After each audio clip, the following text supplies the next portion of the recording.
अस्सलामुअलैकुम। Welcome to study zone. हमने topic passion of organisation in animals को start किया हुआ था। हमने बात की कि बॉडी सिमेट्री किस तरह से पैशन ऑफ ऑर्गेनाइजेशन में इन्वॉल्व होती है। हमने बात की कि नंबर ऑफ बॉडी कैविटीज़ का इफेक्ट किस तरह से पैशन ऑफ ऑर्गेनाइजेशन पर होता है।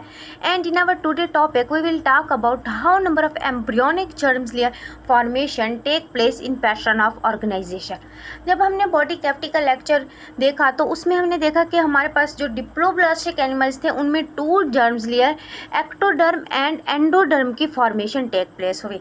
लेकिन जब हमने डिप्लोब्लास्टिक एनिमल्स की बात की तो वहाँ पे हमने कहा कि एक 3rd जर्म लेयर यानी मीजोडर्म की फॉर्मेशन भी टेक प्लेस होती है।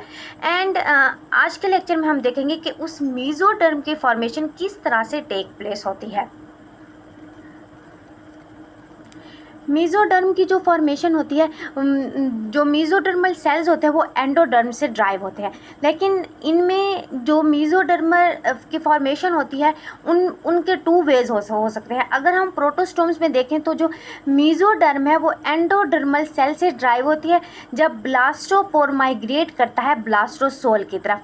तो इस पैटर्न को फॉलो करते हुए 3 तरह के बॉडी प्लेन बनते हैं, एसिलोमेट, सीडोसिलोमेट एंड सिलोमेट। सबसे पहले हम देखते हैं एसिलोमेट बॉडी प्लेन को। एसिलोमेट बॉडी प्लेन में जो मीजोडर्मल सेल होते हैं वो कम्प्लीटली फिल होते हैं ब्लास्टोसोल के अंदर। एंड इनमें जो बॉडी कैविटी होती है वो ओनली गट कैविटी होती है। एंड एंडोडर्मल एपिडर्मिस और एंडोडर्मल डाइजेस्टिव ट्रैक के दरमियान एक स्पोंजी मैस होता है स्पेस फिलिंग सेल्स का, जिन्हें हम पैरेन्काइमा का नाम देते हैं। इन पैरेन्काइमा सेल्स का फंक्शन क्या होता है कि ये ट्रांसपोर्ट करते हैं फूड की एंड एसिमिलेशन करते हैं फूड की, और ये डिस्पोजर होते हैं, मेटाबॉलिक वेस्ट के तौर पर भी एक्ट करते हैं। तो ये था एसिलोमेट बॉडी प्लेन। अगर हम सीडोसिलोमेट बॉडी प्लेन को देखें तो इनमें जो मीजोडर्मल सेल हैं उन्होंने आउटर एज ऑफ द ब्लास्टोसोल को कवर किया हुआ होता है। लेकिन इनमें 2 बॉडी कैविटी, गट कैविटी और ब्लास्टोसोल की फॉर्मेशन होती है। अब जो ब्लास्टोसोल है इसे सीडोसिलोम का नाम दिया जाता है। इसे सीडोसिलोम का नाम क्यों दिया जाता है? क्योंकि इसमें जो पार्शली फील्ड सेल्स होते हैं मीजोडर्म के।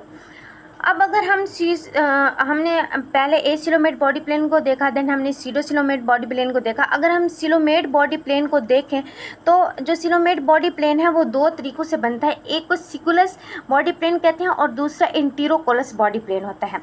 अब अगर हम स्क्यूलस बॉडी प्लेन को देखें तो स्क्यूलस बॉडी प्लेन में ये होता है कि जो मीजोडर्मल सेल होते हैं उन्होंने ब्लास्टोसोल को फिल किया हुआ होता है और ये एक सॉलिड बैंड बनाते हैं टिश्यू की गट कैविटी के अराउंड। जब ये गट कैविटी के अराउंड सॉलिड बैंड बना लेते हैं टिश्यू की तो इनमें प्रोग्राम्ड सेल डेथ होती है और मीजोडर्मल बैंड के अराउंड एक स्पेस क्रिएट हो जाती है। इस स्पेस को अब सिलोम का नाम दिया जाता है। अब जो एम्ब्रियो बना उसके अंदर 2 बॉडी कैविटी होंगी, एक गट कैविटी होगी और दूसरा सिलोम होगा। तो ये था स्क्यूलस बॉडी प्लेन। अगर हम इंटीरियोकोलस बॉडी प्लेन को देखें तो ये मोस्टली डिटोरोस्टोम्स में होता है। इनमें जो मीजोडर्म होती है वो एक ट्रू बॉडी स्लोम जिसे एंटीरोकोलस प्लेन कहा जाता है, इसके अंदर इसकी फॉर्मेशन होती है। इनमें जो सेल्स होते हैं, सेंट्रल पोर्शन ऑफ द जो गट होती है उसके अंदर लाइनिंग होती है इन सेल्स की, और ये एक्सपैंड हो जाते हैं हम ब्लास्टोसोल की तरफ। जब ये ब्लास्टोसोल की तरफ एक्सपैंड होते हैं तो ये एक मीजोडर्मल रिंग की फॉर्मेशन करते हैं। अब ये जो मीजोडर्मल रिंग था ये जैसे जैसे मूव करेगा आउटवर्ड तो ये एक स्पेस को क्रिएट करता जाएगा।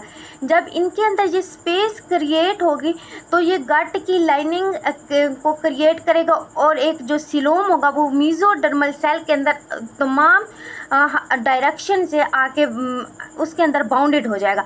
अब ये जो एम्ब्रियो था इसके पास फिर से 2 कैविटी हो गई, एक स्पेस जो क्रिएट हुई उसको सिलोम का नाम दिया गया। अब इसके अंदर जो 2 कैविटी बनी, एक गट कैविटी थी और दूसरा सिलोम था। इसके अंदर ये सिलोम और बॉडी कैविटी की फॉर्मेशन हुई। अब जो सिलोम स्क्यूलस बॉडी प्लेन से बना और जो सिलोम स्कीजोलस बॉडी प्लेन से बना और जो इंटीरोकोलस बॉडी प्लेन से बना, इनको कलेक्टिवली यूसिलोमेट या फिर सिलोमेट बॉडी प्लेन का नाम दिया जाता है। अब ये जो दोनों काइंड के सिलोमिक कैविटीज़ हैं ये मेसोडर्म से बाउंडेड होती हैं और ये इनके ऊपर जो लाइनिंग होती है वो लाइनिंग पेरिटोनियम की होती है। ये जो पेरिटोनियम के सेल्स होते हैं ये भी मेसोडर्म की जो थिन सेलुलर मेम्ब्रेन होती है वहाँ से ड्राइव होते हैं। अब जो यूसिलोमेट पैटर्न है इसके अंदर मेसोडर्मल मेसेंट्रीज भी प्रेजेंट होती हैं। अब मेसोडर्मल मेसेंट्रीज किसे कहते हैं? ये सिलोम के अंदर सस्पेंडेड ऑर्गन्स होते हैं। अब अगर हम यूसिलोमेट की बात करें तो इनके अंदर तो प्रेजेंट होते हैं मेसोडर्मल मेसेंट्रीज, लेकिन जो सीडोसिलोम होते हैं उनके अंदर ये मेसेंट्रीज प्रेजेंट नहीं होती हैं। अब अगर हम इनके फंक्शन को देखें कि जब सिलोम के अंदर फ्लूइड कम्प्लीटली फील्ड होगा तो ये गट को प्रोटेक्ट करेंगे कि जो एक्सटर्नल फोर्सेस बॉडी के ऊपर आ रही हैं उससे उसको प्रोटेक्शन देंगे।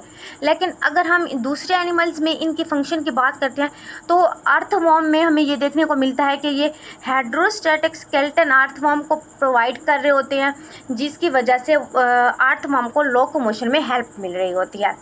तो ये था हमारा टॉपिक पैटर्न ऑफ ऑर्गेनाइजेशन को हमने कंप्लीट किया। हमने इसमें डिफरेंट तरीके से देखा कि ग्रेड ऑफ रेडिएशन किस तरह से पैटर्न ऑफ ऑर्गेनाइजेशन में डिफरेंट होता है।